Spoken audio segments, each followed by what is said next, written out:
आपका आदर्श। आज मैं बहुत खुश हूँ, आज मैं जा रहा हूँ घर। चलो मैंने ले लिया 2 टिकट, मेरा मेरे फ्रेंड का। हम अपने एसी में मस्त हवा खाते खाते रेलवे स्टेशन पे पहुँचे। आज गर्दी बहुत है क्योंकि नवरात्रि चल रही है, सबको जाना है। देखो गाइस भाग लोग कैसे रहे। हम ट्रेन से उधर वीडियो निकालने का टाइम नहीं मिला क्योंकि इतना गर्दी था ट्रेन।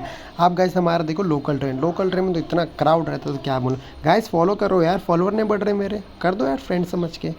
फिर अब पहुँचे अपने घर क्योंकि बैटरी हो गया था लो, मैं बीच का रिकॉर्ड नहीं कर पाया। फिर हम माता रानी के सुबह सुबह उठे तो माता रानी के दर्शन किए।